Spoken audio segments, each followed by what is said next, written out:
All right. So we watched that video clip. Feisty, flexible, fearful. And this is going to be talking about your child's temperament. Remember, before you had your babies, in our prenatal classes, you watched this nature scene video with the music setting the emotional tone of the scene as either happy or threatening. And we said that our emotions can color the way we see reality the same way that music influences the way we perceive a video clip. When our negative feelings influence the way we see things happening around us, we call this shark music. And we call it shark music because of the scary music sounds make it seem like there's sharks in the water. And so the kind of shark music each baby hears is different. For examples, some babies might tend to feel worried or scared.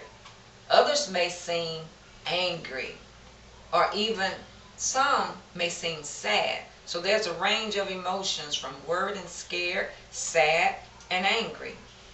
So shark music is triggered by different things for different babies. So you hear that? Different for each baby. Different things trigger different shark music. For example, if a child is left alone, that baby may feel anxious or scared. And for another baby, shark music may come when they're in a bath. Like some babies don't like water splashed in their face. And so that, makes them, might feel a little bit scared. And then yet another baby's shark music will be triggered if, for example, another child takes a toy from them. So there's different situations that would trigger shark music for your babies. So have you noticed what triggers shark music for your baby? Not quite yet. Not quite? Okay. Now, some things, like I just said, if the baby, a lot of times, for most babies around 6, 7 months or 7 to 8 months, they may experience what we call stranger danger. When strangers come up to them and they'll start to cry, that's shark music for them. And then some babies, if they don't see their parent around, it's like they'll start to cry because that's their shark music is starting to be triggered. So temporary moods and situations also affect shark music. For examples, babies react more if they are tired or in a bad mood. So changing environments can also cause that shark music to play for them. Now, temperament affects how babies react in situations. For example, a minor discomfort, it may not bother some, while for others, they may throw a tantrum. And so start to pay attention to that and see what triggers your baby's shark music. But what you want to do is help them feel secure. And remember, in our very first class together, we discussed your goals and values for your children. Do you remember that?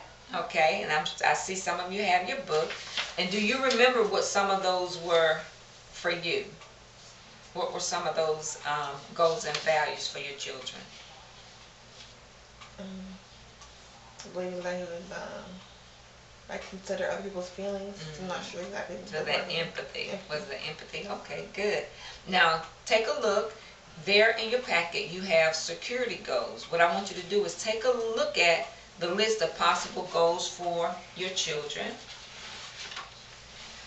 Do you see those there? Okay. How important to you are these goals for your child? You can go through and mark not at all the way to 3 being somewhat important. All right, thank you. Now, do you think it would be hard to pick 1 or 2 of these goals to focus on and ignore the rest? Yeah. Yeah, but guess what? The good news is you don't have to. You don't have to ignore any of them.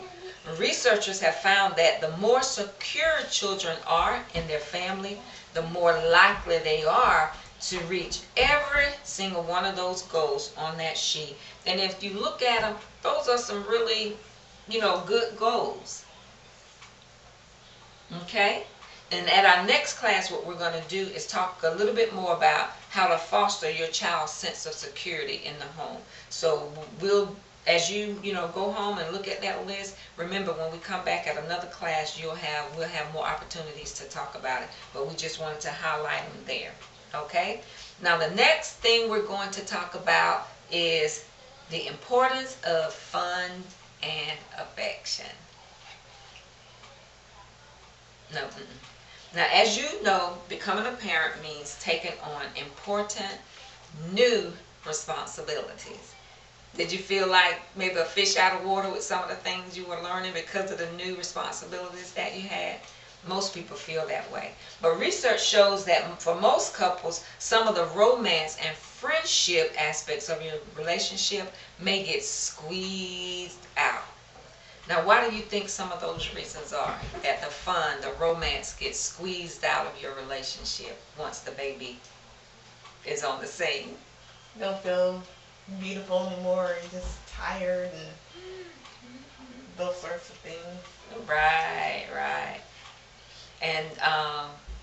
And you just said, and I wanted to ask the question, why do you think some couples say what they say to themselves to justify letting these parts of their relationship disappear? And that's exactly why some of those things that you said. Also, you're too busy. So too busy, too tired. You know, so who wants to play when you're tired? But we're going to talk some more about what we can do to make sure we're still attending to that part of the relationships. So even though there are some ways that having children can bring us closer together, it is still important to make some extra time to have fun together as a couple. Because I would imagine you have fun with the baby, but now remembering to still have fun with the two of you. So this might seem like a simple question, but what are the benefits of having fun together just as a couple? Not with the baby, not with your cute little bundle of joy, but with the two of you. What are some of the benefits of having fun together?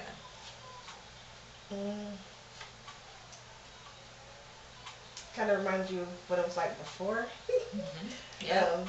Not saying that it's not happy with the baby, but it's different than when you're by yourself.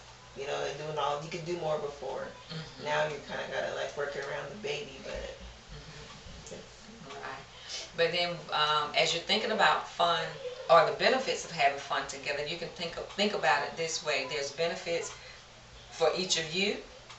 There's benefit for the relationship, so you as a person, him as a person, and then for you as a couple, as a relationship, and then there's benefits for the baby.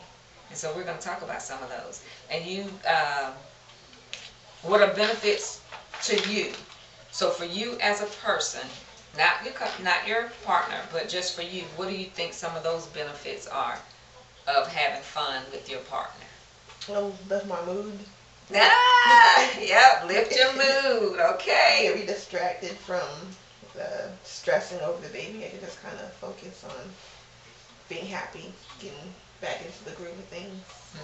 Yep. And some of the other ones is feel more connected to your partner, less stress. And when I'm less stressed, I want to have fun. You know, you feel like being lighthearted. And then healthier immune system, better cardiovascular health to your body, and more positive and confident. You feel less depressed. And also you live longer, believe it or not.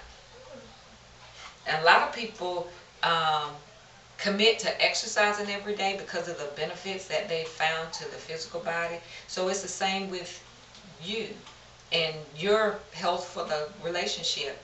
Just like you would set aside, say, 20-30 minutes to do that workout, set aside that same 20 minutes to talk with your partner and to relax. And that way you're intentional about making sure that your relationship stays healthy because you are having fun. Now, what are some of the benefits of having fun together for your relationship? So for you as a couple, what do you think some of the benefits are? So, so we still get along. Like it's important. It's still important to not just get lost in the baby, but for us to be able to still connect and have that positive example for our baby. Right. Yep. Build warmth and affection in the relationship. and help you deal better with problems when they arise. More trust and good feelings to go through the conflict. Because if you're lighthearted and have that good vibes going on, say a conflict comes up, you're more apt to handle it differently than if you felt not connected, because you may become more defensive, because it's like, you ain't talked to me all day and now no. So you feel that connection and you're less defensive, as I said. Now, what researchers say is that having fun together actually works like a vaccination against hostile conflict. So imagine that, having fun together builds up your immune system in the relationship to go through conflict. And that's a good way, I think, to look at it, because when we think about vaccinations and the vaccines that we take, how they prevent us from getting sicker, say if that, virus came to us, a germ, bacteria, whatever, came to us, when we have immunities against it, it doesn't affect us. It doesn't make us sick, pull us down. And that's what fun is and romance is to your relationship. It helps you stay strong. And so I really like that analogy there. Now, what are benefits for the baby of the two of you having fun together? Not you and the baby, but the benefit the baby gets when he or she sees mom and dad having fun or building that romance. The baby seeing us do it, exactly. What benefit is there to the baby?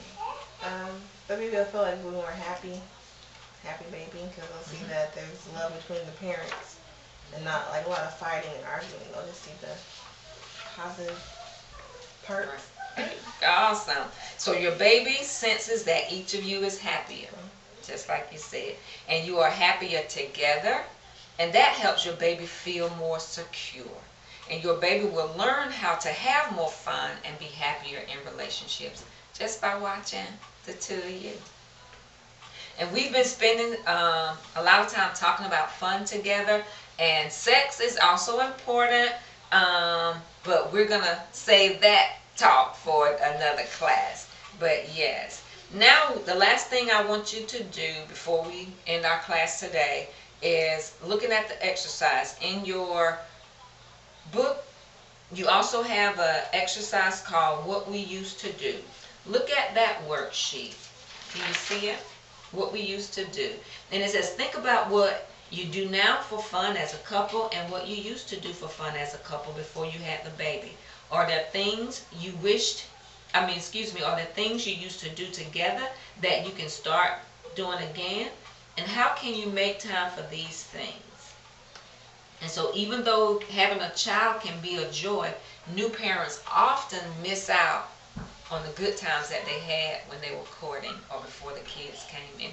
I think you mentioned that, earlier.